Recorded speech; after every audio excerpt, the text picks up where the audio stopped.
ನಾಡಿನಲ್ಲಿ ಕಂಗೊಳಿಸುವ ಫಲವತ್ತಾದ ವೀರಭೂಮಿಯಲ್ಲಿ ನೆಲೆ ನಿಂತ ಕಿತ್ತೂರ ಸಂಸ್ಥಾನಕ್ಕೆ ಸೇರಿದಂತ ಒಂದು ಸಣ್ಣ ಹಳ್ಳಿ Sangolli.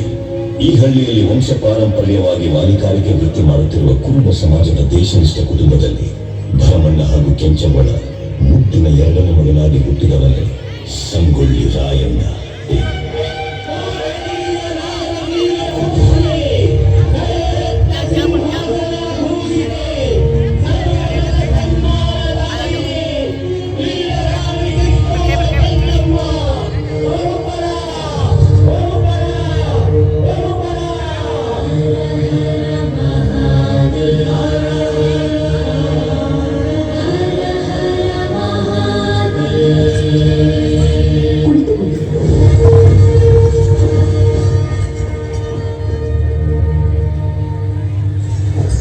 Good morning, Rani Sahib.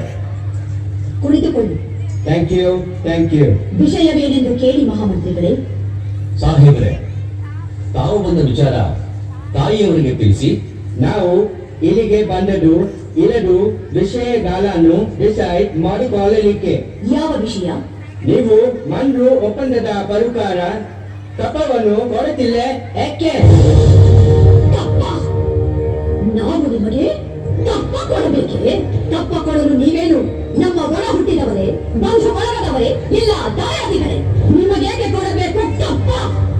Kittur ನಿಮ್ಮಪ್ಪ ತಾತ ಮುತ್ತಾತಂದಿರು ಕಟ್ಟಿ ಬೆಳೆಸಿದ ಆಸ್ತಿ ಅಲ್ಲ, ಕನ್ನಡಿಗರ ಆಸ್ತಿ.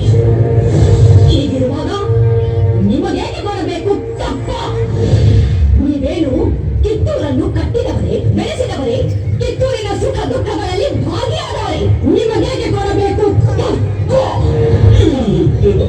ವ್ಯಾಪಾರದ ನೆಪದಲ್ಲಿ ಕಡಲಾಚೆಯಿಂದ ಬಂದ ನಿಮಗೆ ನೆಲೆ ನಿಲ್ಲಲು ಸ್ಥಳ ಕೊಟ್ಟವರು ನಾವು. ಕೊಟ್ಟ ತಪ್ಪಿಗೆ ಸೂಟ ಬೆಲೆ ಕೊಡಬೇಕೆ?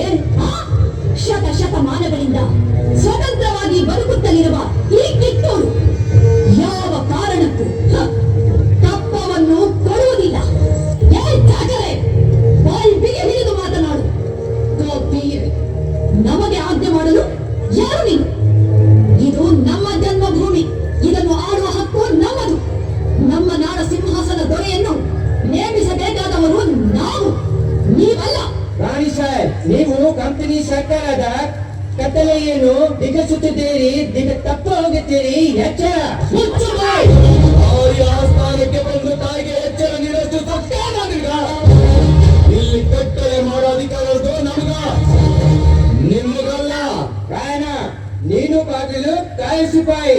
ನಿನ್ನ ಜೊತೆ ಮಾತನಾಡು ನಾನು ಬಂದಿಲ್ಲ. ಸಾಕು ಮಾಡುತ್ತಿದ್ದ ವಿವೇಚನ ಮಾತುಗಳನ್ನು.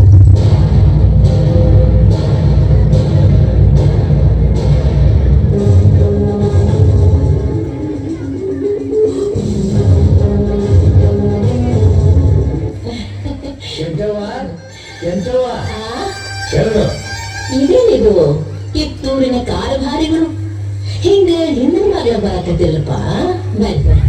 ಏನು ಮಾಡೋದು? ಮುಂದಿನ ವಾರದಿಂದ ಬರ್ಬೇಕಂದ್ರೆ ನಿನ್ನ ಮೊದಲು ಹೆದರಿಕೆ ಆಕೈತೆ. ಹೆದರಾಕತ್ತೀರಿ ಅಂದ ಮ್ಯಾಗ ನೀವು ತಪ್ಪು ಮಾಡಿರಿ ಅಂದಂಗ ಆತು. ತಪ್ಪು ಮಾಡಿ ಬಿಡ್ರಿ, ಕಿತ್ತೂರು ಮಂದಿ ಕಣ್ಣಾಗ ನಾವು ತಪ್ಪಿತಸ್ಥರಂಗ ಕಾಣಕತ್ತೀವಿ. ಅದಿರ್ಲಿ, ನಿನಗ್ ಒಪ್ಪಿಗೆ ಆಗುವಂಗ ಒಂದು ಮಾತು ಹೇಳಕ್ ಬಂದಿರೋರ್ವ. ಅದೇನ್ ಹೇಳಲ್ಲ. ಆ ಚಾಪ್ಲಿನ್ ಸಾಹೇಬ್ ದೊಡ್ಡ ಸೈನ್ಯನ ಕಟ್ಕೊಂಡು ಯುದ್ಧ ಮಾಡೋದು ನಿತ್ಯ ಐತಿ. ಅದಕ್ಕ ಆ ಯುದ್ಧಕ್ಕೆ ನಿನ್ನ ಮಗನ ಕಳಿಸ್ಬೇಡವಾ, ಅವಳು ಪ್ರಾಣಕ್ಕ ಅಪಾಯ ಐತಿ. ಅಯ್ಯ ನಿನ್ನ ಮಾರಿ ಮಣ್ಣಾಗಡಲಿ, ಮಾರಿ ಮೇಲೆ ಮೀಸಿ ಓಡಿಸ್ಕೊಂಡು ಸೀರೆ ಉಟ್ಕೊಂಡು ಆಡೋ ಮಾತುಗಳಲ್ಲಿ ನಿನ್ನ ಬೆದರಿಕೆ ಮಾತುಗಳಲ್ಲಿ ನಾನು ಹೆದರ್ಕೊಂಡು ನನ್ನ ಮಗ ರಾಯಣ್ಣನ ಸಣ್ಣನನ್ನಾಗಿ ಮಾಡಿ ಮನೆ ಒಳಗೆ ಕುದುರ್ಸಾಕ ನಾ ಏನೋ ನಿನ್ ಹಂಗ ಅಂಜು ಗುರಿಕೆಯಲ್ಲೋ. ಸಮಾಧಾನ ಮಾಡ್ಕೋ ಕೆಂಚವ್ವ, ಸಮಾಧಾನ ಮಾಡ್ಕೋ. ಸಮಾಧಾನ? ಅನ್ನ ಇಕ್ಕಿದ ಮನೆಗೆ ಕನ್ನ ಹಾಕು ನಿಮ್ಮಂತವ್ರೆ ಕೂತು ಬೆಂಕಿ ಹಚ್ಚ ಹೊತ್ತಿನಾಗ ಸಮಾಧಾನವಾಗಿರಾಕ ನಾಯನ್ ಹುಚ್ಚಿಯಲ್ಲೋ. ಹುಳಿ ಕೂಡ ಕುಸ್ತಿ ಹಿಡಿದು ಅದ ಛತ್ತ ಕೆಡವಿ ರಕ್ತ ಮಾನ್ಯದ ಹೊಲನ ತಕ್ಕ ಪಡೆದ ಭರಮಣ್ಣನ ಹೇಳ್ತೇನೆ. ನೆನಪಿರಲಿ. ನಾವಿಲ್ಲ ಅಂದಿರುವ, ಆದ್ರೆ ನೀವೊಂದು ಮಾತು ತಿಳ್ಕೊಬೇಕಾಗಿತ್ತು. ಚಾಪ್ಲಿನ್ ಸಾಹೇಬ್ರ ಮಾತು ಕೇಳಿದ್ರೆ ಅವರು ನಿನ್ನ ಮಗನ ತನ್ನ ಹೊಟ್ಟೆ ಮಗನಂಗ ನೋಡ್ಕೊತಾರವ. ಈ ಮನೆಯ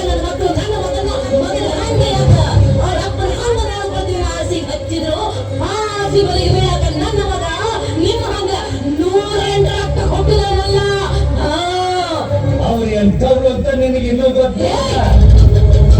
ನೀನು ಒಂದು ಹೆಚ್ಚಿಗೆ ಮಾತಾಡಿದ್ರ ನನ್ನ ನಾಗೆ ಮಾತಾಡುದಿಲ್ಲ. ಈ ನನ್ನ ಕುಳುವಾಗಿ ಮಾತಾಡ್ತಿದ್ದೆ.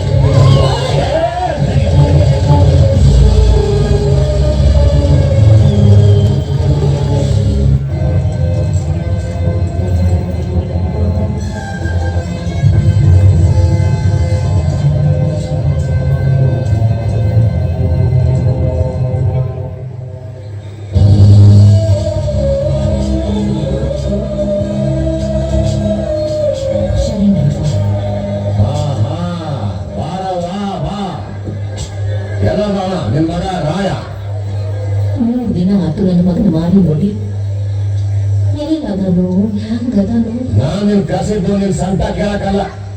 ನಿನ್ ಮಗ ತಿಂದು ಕೋಣ ನಂಗೆ ಅಲ್ಲಿ ತಿರುಗಾಡ್ತಿದ್ರ ಹೊರದ್ ಕಂದಾಯನ ಸತ್ತವರಪ್ಪ ಎದ್ಬತ್ ಕೊಡ್ತಾನೆ. ಕೆಂಚಿ ಹಳೆ ಕೆಂಚಿ ಭಾಡ್ಯ ನಾಲ್ಕು ಬಿಗಿ ಹಿಡಿದು ಮಾತಾಡು. ಬಿಕ್ಕನಾಸ ನನ್ನ ಗಂಡ ಸಹಿತ ನನ್ನ ಹೆಸರು ಕರೆದಿಲ್ಲ. ನೀನ್ ಅವಲ್ಲಿ ಅಡ್ನಾಡಿ ನನ್ನ ಕೆಂಚಿ ಅಂತ ಹೆಸರು ಕರೆಯಕ್ಕ ಕೂತನಿಗೆ ಸಿಕ್ಕಂತೆ ಮಾತಾಡ್ತಿ. ಹೆಚ್ಚಿಗೆ ಮಾತಾಡಿದ್ರ ಮುಸುಳಿ ಕತ್ತವ ಮಾಡಿದ್ದೀನಿ. ನನ್ನ ಮುಂದೆ ಮಾತಂಗಿ ತೊಳ್ಕೊಂಡು ನನ್ನ ಮಗನ ಮುಂದೆ ಮಾತಂಗಿದ್ರ ನಿನ್ನ ಮೈ ಚರ್ಮಸುವುದು ನನ್ನ ಕಾಲಿಗೆ ಚಪ್ಪಲಿ ಮಾಡಿಸ್ತಿದ್ದ. ಚಪ್ಪಲಿ ಚಪ್ಲಿ ಹಾ ಚಪ್ಲಿ ಮಾಡಿಸಿದ್ನ ಚಪ್ಲಿ. ಇದೊಂದು ಸೊಕ್ಕಿರಲಿಲ್ಲ, ಸುಮ್ಮನೆ ಬಿಡಬಾರ್ದು. ಈಗಿಂದ ಈಗ ಕನ್ನಡ ರೊಕ್ಕ ಕೊಟ್ಟು ಹೋಗು. ಕೊಡಂಗಿಲ್ಲ ಕೊಡಂಗಿಲ್ಲ ಕೊಡಂಗಿಲ್ಲ ಅಂದ್ರೆ ಕೊಡೋ ತನಕ ದುಡ್ಡು ಮೇಲೆ ಬೀಸಕ್ಕ ಸೇರಿಸ್ತೀನಿ. ಬೀಸೋಕಲ್ಲಿ ಯಾಕೋ ಮೂಗ ಹಾಗೆ ಹೆಗಲ ಮೇಲೆ ಬಿಟ್ಟು ಮಗಲಿಯ ತಪ್ಪು ಅಲ್ಲ ನಮ್ಮದು. ಫಿರಂಗಿಯವರು ಎಂಟಲ್ಲಿ ನೆಕ್ಕೊಂಡು ನಾಯಿ ನಿನಗೆ ಗೊತ್ತ ಮಾಡ ಅನ್ನೋದು. ಫಕೀರ ಮೈ ಸುಕ್ಕಿದ್ದಿರೋ ಈ ಮುದುಕಿ ಬಹಳ ಸತ್ಯಗಳ. ಏನ್ ನೋಡ್ತಾ ನಿಂತೀರಾ? ಎಲ್ಲ ದುಡ್ಡು ಬೀಸಕ್ಕಲ್ಲ.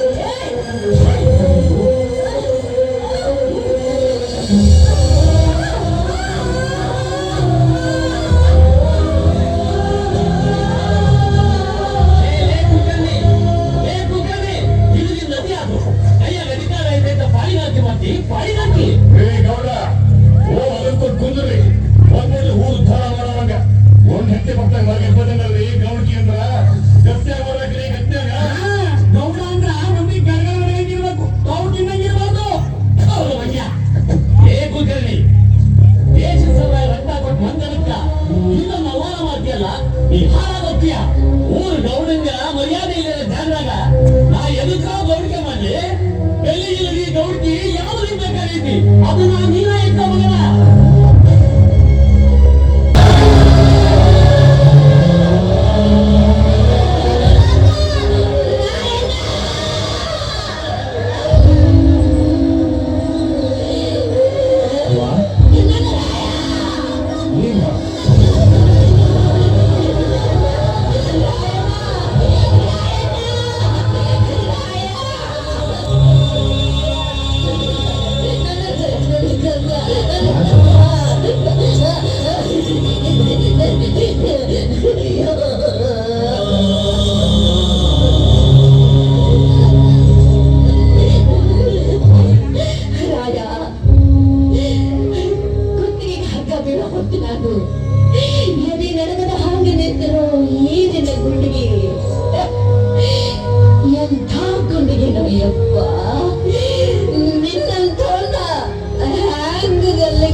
ಕಿತ್ತೂರು ತಾಯಿ ಕತ್ತಿಚ್ಚುದಂತ ನೀಚ ಮಂದಿಗ ನನ್ ಕೊಲ್ಲದೇನು ದೊಡ್ಡದಲ್ಲವ. ಅಯ್ಯೋ ಇಲ್ಲ ಯಪ್ಪ ಇಲ್ಲ ಬೇಡವ, ನೀ ಅಳ್ಬೇಡವ. ನೀ ನನ್ನ ದೋಷದ ಸಲುವಾಗಿರ್ತಿ. ನಾನೇನ್ ತುಡುಗ್ ಮಾಡಿ ಗಲ್ ಶಿಕ್ಷೆಗ ಗುರಿಯಾಗಿನಿ. ನಾಡು ಉಳ್ಸಕ್ ಹೋರಾಡಿ ವೀರ ಸ್ವರ್ಗ ಪಡೆಯೋಕೊಂಡೀನಿ. ನಾ ಒಬ್ಬ ಸತ್ತ ಏನಾತು? ನಿನಗಿನ್ನೊಬ್ಬ ಮಗ ಅದನ, ಮೊಮ್ಮಗ ಅದನವ. ರಾಯ ನನ್ನ ರಾಯ ನನ್ನ ರಾಯ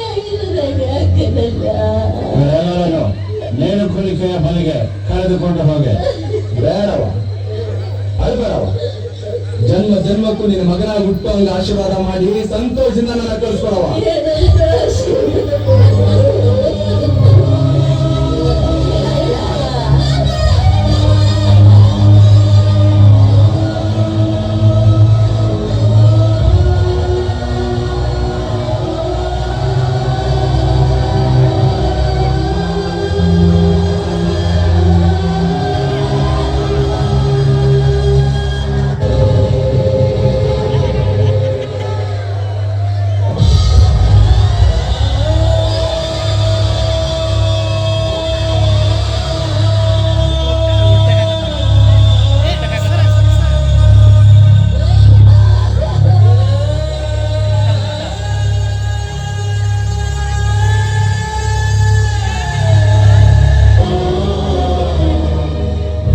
ಜನವರಿ 26ರಂದು ಗಲ್ಲಿಗೇರಿದ ಸಂಗೊಳ್ಳಿ ರಾಯಣ್ಣನ ಕಳೇಬರವನ್ನು ಅಲ್ಲಿದ್ದ ಅವನ ಅಭಿಮಾನಿಗಳು ದೇವಲೋಕದ ಪಾರಿಜಾತ ಪುಷ್ಪಮಾಲೆಯಂತೆ ಎತ್ತುಕೊಂಡೊಯ್ದು ಸಮಾಧಿ ಮಾಡಿದರು.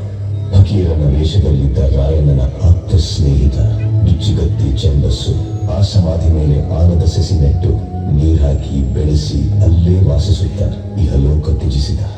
ಅಂದಿನ ಆಲದ ಸಸಿ ಇಂದು ಬೆಳೆದು ದೊಡ್ಡ ಹೆಮ್ಮರವಾಗಿ ನಿಂತಿದೆ. ಇಂದಿಗೂ ರಾಯಣ್ಣನ ಭಕ್ತರು ಜಾತಿ ಮತ ಧರ್ಮಗಳ ಭೇದ ಭಾವವಿಲ್ಲದೆ ಹುಟ್ಟಿದರೆ ನಿನ್ನಂತ ಮಕ್ಕಳು ಹುಟ್ಟಲಿ ಎಂದು ತೊಟ್ಟಿಲು ಕಟ್ಟಿ ಹರಕೆ ಹೊತ್ತು ದೇವಮಾನವನಿಗೆ ಪೂಜೆ ಸಲ್ಲಿಸಿ ಫಲ ಸಿಗಲೆಂದು ಸರಗುಟ್ಟಿ ಬೇಡುತ್ತಾರೆ. ರಾಷ್ಟ್ರಪ್ರೇಮಿ ಸಂಗೊಳ್ಳಿ ರಾಯಣ್ಣ ಮರಣವಾದ ಸುಮಾರು 116 ವರ್ಷಗಳ ನಂತರ ರಾಯಣ್ಣನ ನುಡಿಯಂತೆ ನಟ್ಟ ನಡು ರಾತ್ರಿಯಲ್ಲಿ ದೇಶ ಬಿಟ್ಟು ಹೋಗುವ ಪ್ರಸಂಗ ಬ್ರಿಟಿಷರಿಗೆ ಬಂದೊದಗಿತು.